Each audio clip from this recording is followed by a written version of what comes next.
Hey, what's up everybody? This is my response to XBA325's recent video he did called They're Immortal, they're not immortal, they're pretty pointless. And throughout his video he's kind of asking for somebody to kind of explain what the hell is going on around here, because he just doesn't get it. Well, I'll explain. First of all, I will provide some links down in the description for the other videos I did that talk about the situation XBA. Just click on those and you'll listen and watch and listen to those, and you'll kind of get an idea of where TNA is coming from, maybe of what TNA is trying to do. But to help you out a little bit, I'll kind of list some highlights, if you will. Now, at the beginning of Impact, and I said this in a video that I'll provide a link for, Dixie Carter, the person that Eric Bischoff was talking to was Dixie Carter's lawyer, TNA's attorney and lawyer, along with Dixie Carter. Basically, it's supposed to be the attorney and the lawyer of both Dixie Carter and TNA, and that's Gary Blake.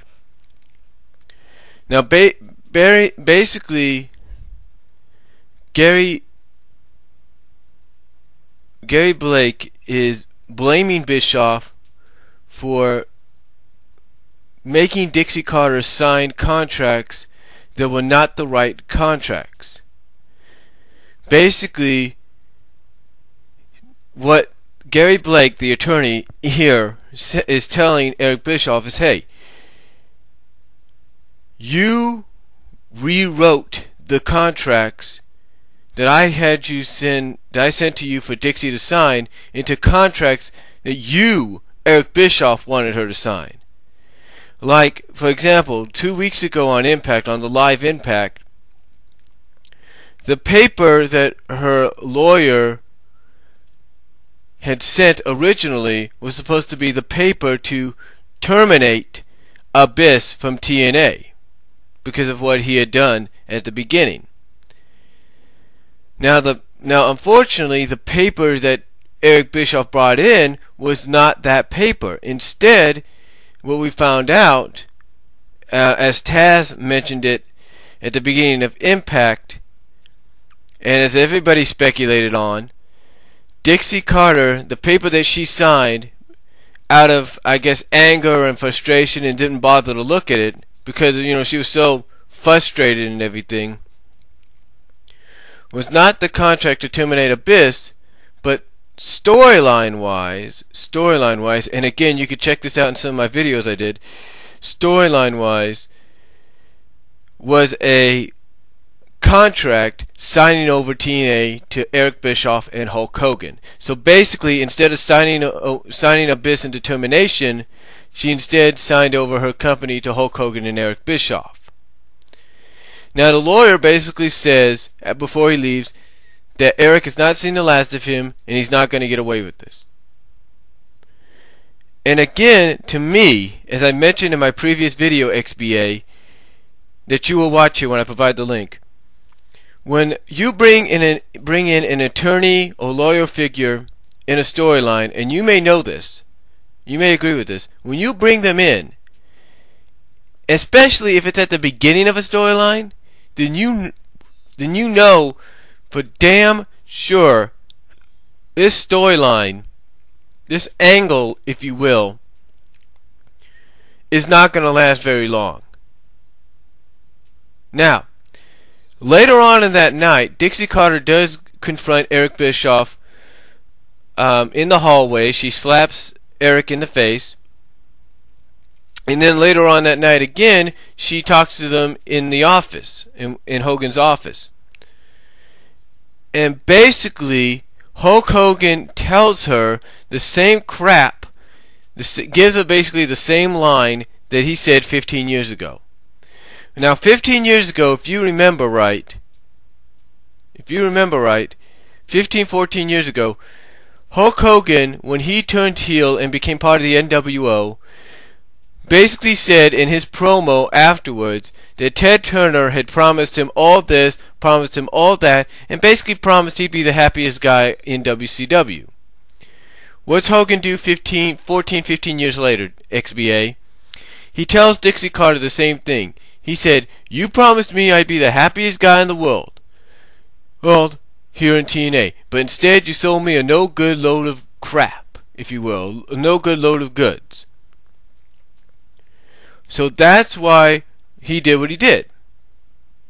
To Dixie Carter's company, to Dixie Carter by, taking her company. Because he had sold her, because in his words, she had sold him, a bunch of baloney.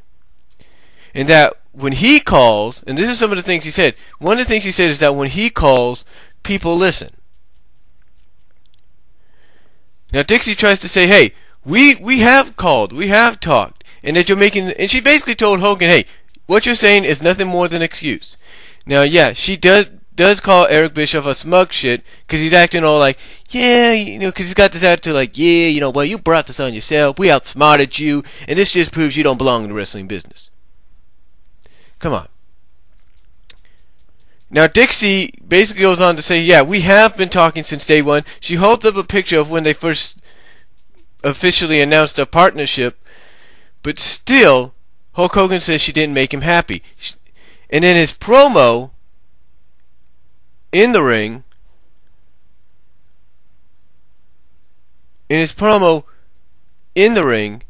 that began the show, one of the things he said the same thing about Dixie Carter selling him a load of goods, no selling him a load of goods, and the fact that Dixie Carter never used any of his ideas, like she promised. And basically what that sounds like to me, XBA, and again, you could listen to this, watch and listen to this through some of my other videos I'll provide links for. Basically, it sounds like to me that Hogan's saying, hey, the people I tried calling were my friends. Guys like, okay, earlier this year, at the beginning of the year, we saw the Nasties come in. They were part of TNA for a short time. What did they do? Oh, and what happened there? Oh, well, they just gave us a dream matchup between Team 3D. Big deal. Big deal. They could have had that dream matchup long ago. Nasties, if they wanted to, they could have came back to WWE back in the early 2000s, and then we could have had the dream match then. Or if they wanted to, the way WCW being in the loop, XBA, at times, they probably wouldn't have noticed that Brian Knobbs left the company, went to ECW before, the Dudleys left, and along with Sags gave him that dream match there. But no, they had to do it here in TNA. And what happened to the Nasties? They were let go because nobody wanted to see them anymore. Same with Bubba the Love Sponge. Same with Sean Morley, although Sean Morley was more like, I'm just going to go and do my own thing in Mexico. But you get what I'm saying. You get what I'm saying. Basically what it was with Hulk Hogan, to me, that's what I'm interpreting. That he wanted to bring in his guys just like he'd done in WCW. He wanted to bring in the Nasties and keep them there. He wanted to bring in guys like maybe Sean Morley and keep them there. Heidenreich, keep them there. He probably wanted to bring in guys like Beefcake and keep them there. That's probably what he meant. I could be wrong. Well, anyway,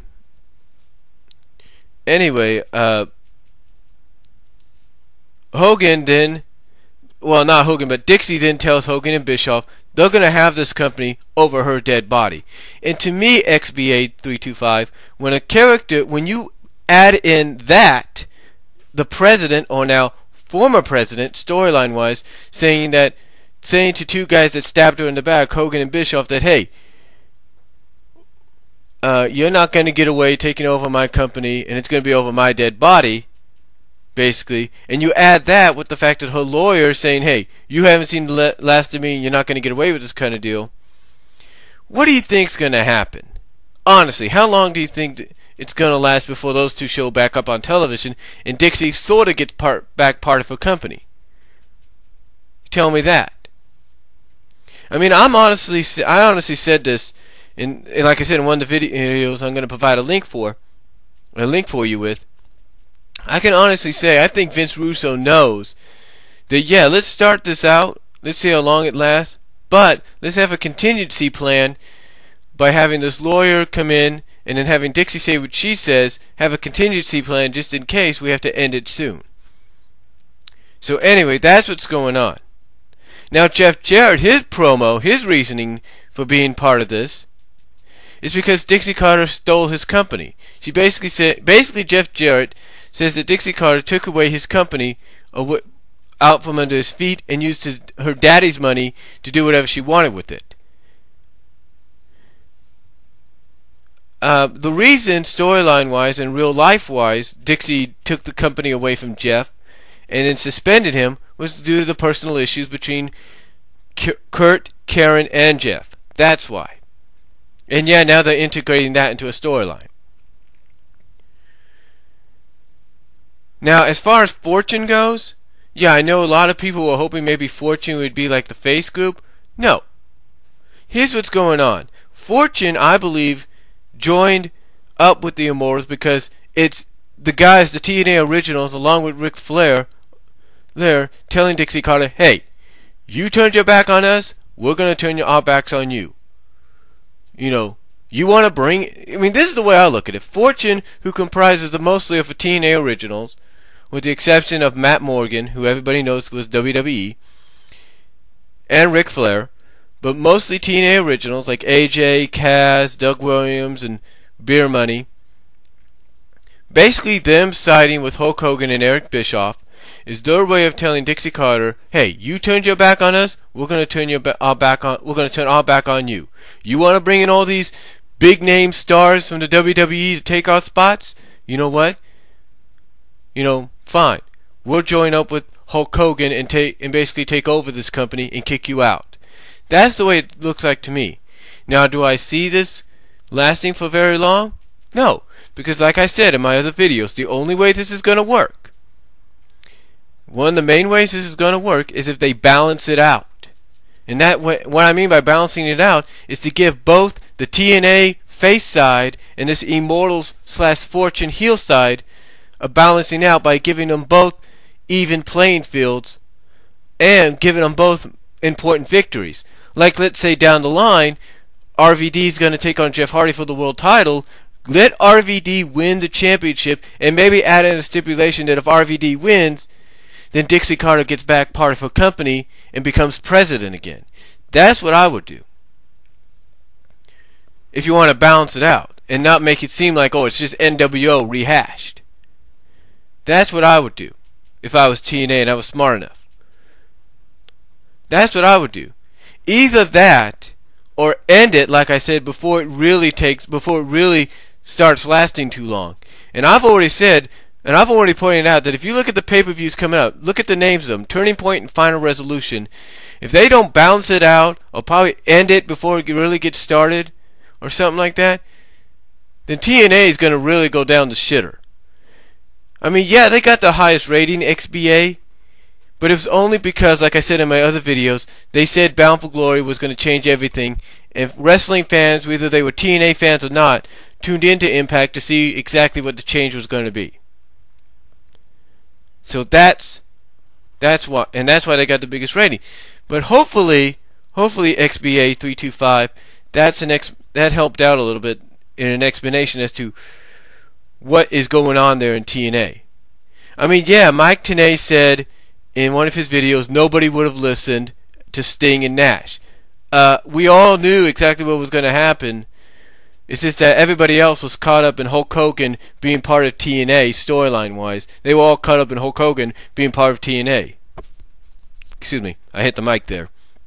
But they were all caught up in Hulk Hogan being part of TNA. That's why nobody believed them.